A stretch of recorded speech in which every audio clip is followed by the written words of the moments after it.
think every single story, whether, I'm in all likelihood, in talking to folks earlier today, I'm doing a story today on food stamps because they're having a problem. They're overwhelmed with the number of people wanting food stamps in Colorado right now, and the system is overwhelmed, and they're not able to get them out quick enough, and people are going to be going into a Thanksgiving season with no food stamps. I think every single story that you do, you need to relate it to people. And I think the reason for that is people are where emotions and feelings come from in a story. And I think it's absolutely critical. Every single story that you do needs to make people feel something. Maybe it's a feeling of sorrow. Maybe it's a feeling of humor. Maybe it's a feeling of outrage. Maybe it's a feeling of concern. But they better feel something when your story is done, or you didn't do your job as well as it can be done. And like I said, the key to putting feeling into a story is getting the right story subjects into the story. So as soon as I'm done with this, my first job, if that is indeed my story today, is going to be to go find the people attached to that who attached to the food stamp story, who can put some feeling into it, so that if you're sitting at home and you don't have a problem with food stamps, this person can make you understand why this is important and why this is a concern and why it affects their life and how it could affect your life. And I think that I tell people that the key to getting a good interview and to telling a good story is to get the story subject to have enough trust in you to tell their story. When I worked for Larry Hatterberg, I credit him with really making me into the journalist that I am, in that he taught me the importance of people in stories.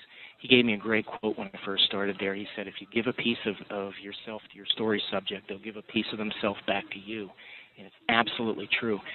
When I really am very time management conscious during my day, but when I get to the point where I'm meeting my story subject, that's the part during the day that I take my time and I get to know them, and I make sure that they get to know me a little bit. And you look for ways to bridge gaps. I did a story the other day, and there was a gentleman who was wearing a Pittsburgh Pirate cap. Well, I'm from Pittsburgh. Well, what do you think the first thing I started to talk to him about was? Hey, you're from the Burgh. Maybe they're wearing a golf cap. Maybe they're wearing a sports jersey from a team or something. Find a way to talk to them as a person, not as a journalist. You're not just hitting the door and you're grilling them. If you do that and they get to trust you a little bit, they'll tell you what they really think and what they really feel. And that's where you can, get the sound that tells a great story. So your first stop won't be to the food stamp office to talk to the region guy who hands them out. Has joined the conference. No. Obviously, we'll make sure that we get the the nuts and bolts sound of what the problem is and what the prospects of for it being corrected.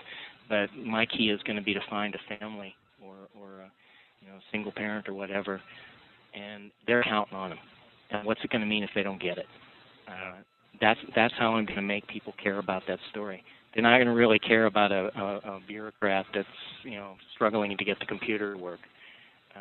They'll care about the person that's affected by it. Same thing if it's a fire or anything like that.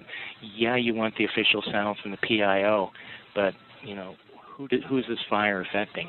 If it's a forest fire, who got evacuated, and what was the last thing they were thinking about when they drove away from their home?